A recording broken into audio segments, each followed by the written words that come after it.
Nama saya Bima. Saya tidak tahu harus bagaimana memulai cerita ini.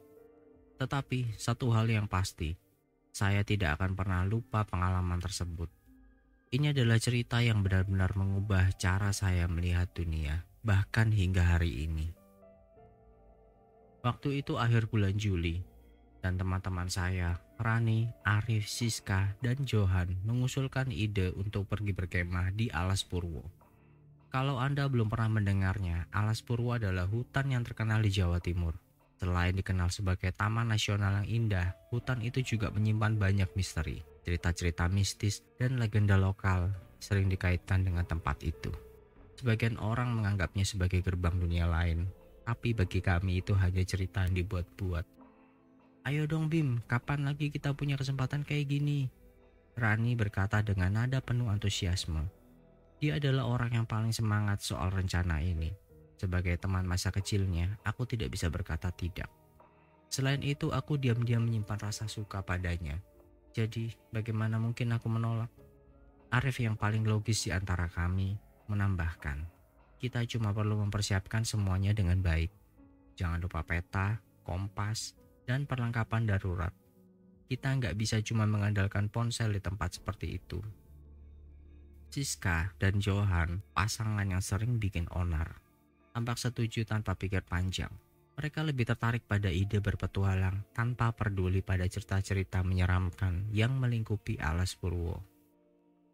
Setelah diskusi singkat, kami sepakat untuk pergi akhir pekan itu. Kami membawa segala macam kebutuhan, tenda, makanan, lampu senter, dan beberapa alat navigasi.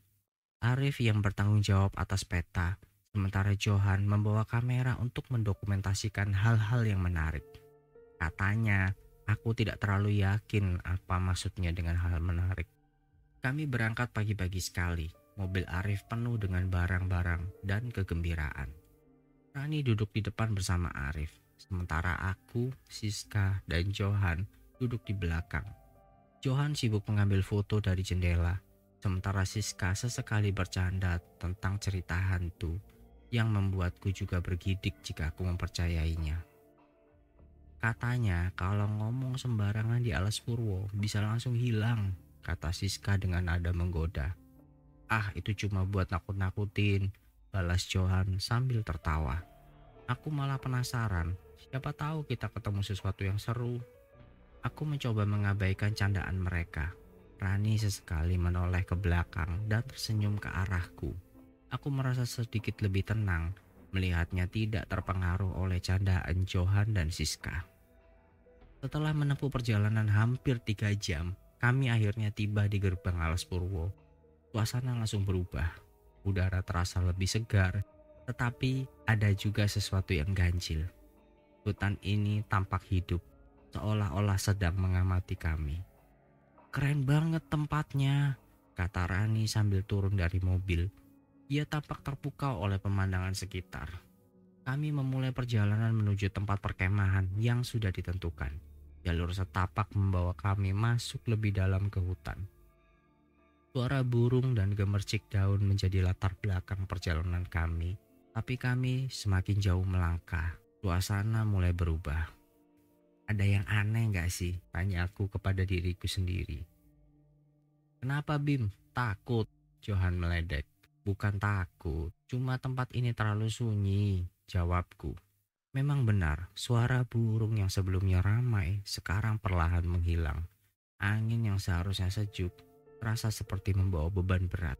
Rani tampak tidak terganggu. Dia terus berjalan di depanku. Sesekali berhenti untuk mengambil foto dengan ponselnya. Sementara itu, Siska dan Johan tertinggal beberapa meter di belakang kami, sibuk bercanda dan tertawa. Ketika kami mencapai area perkemahan, tanda-tanda lain muncul. Sebuah pohon besar dengan akar yang menjalar kemana-mana berdiri di tengah tempat itu. Arif memperingatkan kami untuk tidak menyentuh pohon itu. Kata orang, pohon besar seperti ini sering dianggap keramat, katanya. Tapi tentu saja, Johan mengabaikan peringatan itu. Dia justru memanjat akar pohon itu sambil tertawa. Ayo foto aku di sini, katanya. Siska tertawa melihat tingkah Johan. Sementara itu aku merasa ada yang salah. Tidak ada alasan logis untuk merasa begitu, tetapi instingku mengatakan bahwa kami telah melanggar sesuatu. Saat malam tiba, kami mulai memasang tenda di sekitar pohon besar itu. Johan seperti biasa menjadi yang paling cerewet memberikan komentar lucu tentang suasana di sekitar. Tapi aku merasa semakin tidak nyaman. Langit mulai gelap dan udara dingin menyusup ke sela-sela tubuh. Arif dengan sikap seriusnya menyalakan api unggun.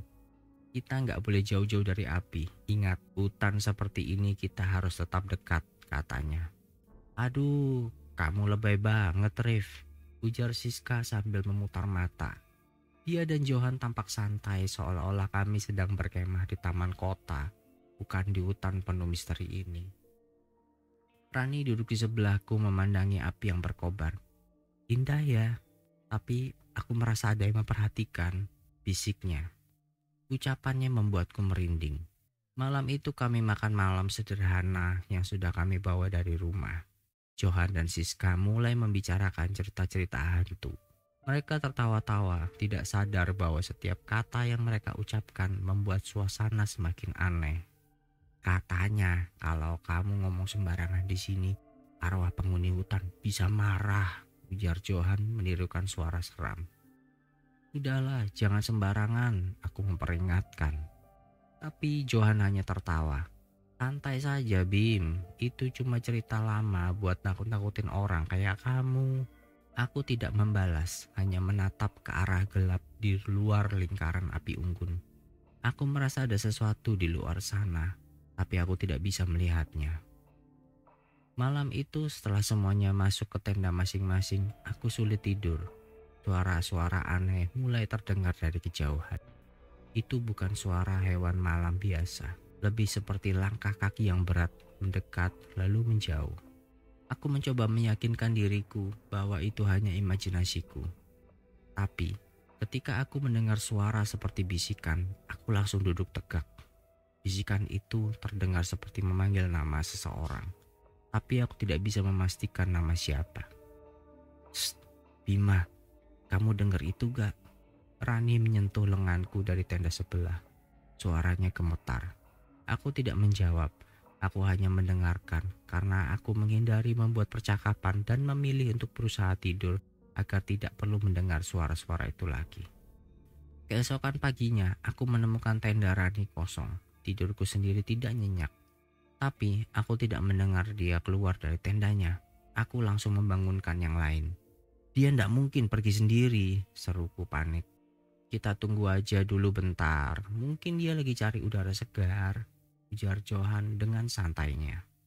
Tapi aku memaksa untuk segera mencarinya karena perasaanku yang sangat tidak enak. Akhirnya kita mulai menyisir area sekitar kemah. Johan dan Siska mengambil sisi kanan, sementara aku dan Arif bergerak kiri. Dalam pencarian itu, aku merasa seperti berjalan di lingkaran. Setiap pohon terlihat sama, setiap jejak langkah seakan membawa kami ke titik awal. Kenapa kita nggak bisa nemuin dia?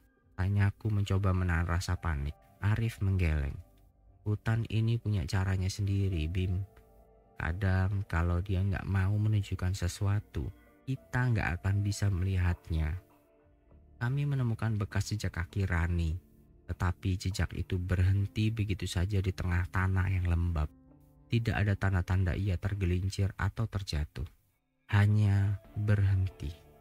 Akhirnya kami memutuskan untuk kembali ke kemah karena hari semakin gelap. Arif juga berpendapat kalau sebaiknya kita bermalam lagi di sini. Karena kalaupun kami keluar hutan saat ini, itu akan sangat berbahaya. Saat kami dalam perjalanan kembali ke tempat perkemahan, aku mendengar suara pelan. Itu terdengar seperti tawa seorang wanita, samar, tapi jelas berasal dari arah pepohonan. Aku berhenti di tempat, memandangi arah suara itu, tapi tidak melihat apa-apa. Bima, panggil Arif dengan suara bergetar. Kita harus kembali sekarang. Aku tidak membantah, kami berlari kembali ke kemah. Tapi perasaan bahwa sesuatu sedang mempermainkan kami tidak pernah hilang. Ketika kami duduk kembali di api unggun, Johan dan Siska mulai menunjukkan sikap yang tidak hormat. Mereka berbicara keras, menertawakan cerita rakyat yang diceritakan Arif tentang Alas Purwo. Seolah mereka melupakan apa yang terjadi pada Rani tadi pagi. "Ah, itu cuma omong kosong buat nakut-nakutin orang," ujar Johan sambil membuka botol minuman keras yang ia sembunyikan di tasnya. "Lihat, aku baik-baik saja." "Tapi kau tidak tahu apa yang sedang kau undang," balas Arif tajam. "Ini bukan cuma tempat, ini wilayah yang dijaga." Setelah itu, ketika mereka pergi berjalan-jalan ke arah pohon besar yang dikeramatkan sambil tertawa-tawa, beberapa saat kemudian suara tawa mereka tiba-tiba menghilang. Arif yang pertama menyadarinya. Dia tiba-tiba menoleh ke arah pohon besar itu, berusaha melihat kenapa Johan dan Siska tiba-tiba terdiam. Akhirnya kami memberanikan diri untuk mendekati pohon besar itu. Bermodal senter, kami mencoba mencarinya di sekitar pohon itu. Tapi kami tidak menemukannya. Arif mulai panik dan berkata, "Bim, di mana mereka? Bukannya tadi mereka berjalan ke arah sini?" "Iya Rif, aku juga melihatnya," sautku. Lalu Arif yang panik mulai mencari mereka, berjalan semakin masuk ke hutan. "Rif, jangan!" Spontan aku memperingatkan Arif. "Kan kamu sendiri yang bilang kalau melakukan pencarian dan perjalanan di saat malam hari itu sangat berbahaya." Akhirnya Arif mengurungkan niatnya dan kembali tersadar karena peringatanku. Pagi harinya kami mulai mencari Siska, Johan, dan Rani. Akhirnya aku dan Arif menemukan jejak langkah Siska dan Johan yang mengarah ke pohon besar. Tapi jejak itu terhenti di sana. Di tanah ada bunga putih yang berserakan, seperti tanda peringatan. Aku dan Arif saling memandang tanpa kata, dengan perasaan sedih dan tubuh yang lemas. Akhirnya, dengan perasaan campur aduk, kami merapikan tenda dan mengemasi semua barang-barang kami, bersiap untuk keluar Alas Purwo, dan segera melapor atas hilangnya Siska, Johan, dan Rani. Perjalanan pulang kami tidak berbicara sepatah kata pun. Bingung bercampur kalut menguasai kami. Ketika aku akhirnya keluar dari Alas Purwo bersama Arif, rasanya seperti menyeberang ke dunia yang berbeda. Udara hutan yang berat dan menyesakkan digantikan oleh angin pantai yang segar. Tapi aku tahu kami tidak akan pernah benar-benar lepas dari apa yang terjadi di sana. Aku segera melaporkan hilangnya 3 orang temanku. Tim pencari segera menyisir hutan. Kami pun kembali ke rumah masing-masing. Walaupun begitu, kami selalu menunggu kabar dari tim pencari yang sedang mencari teman-teman kami. Rani ditemukan seminggu kemudian, berjalan tanpa arah di desa terdekat dengan mata kosong. Ia tidak mengingat apa yang terjadi padanya. Sedangkan Johan dan Siska, mereka menjadi cerita yang hilang selamanya di Alas Purwo.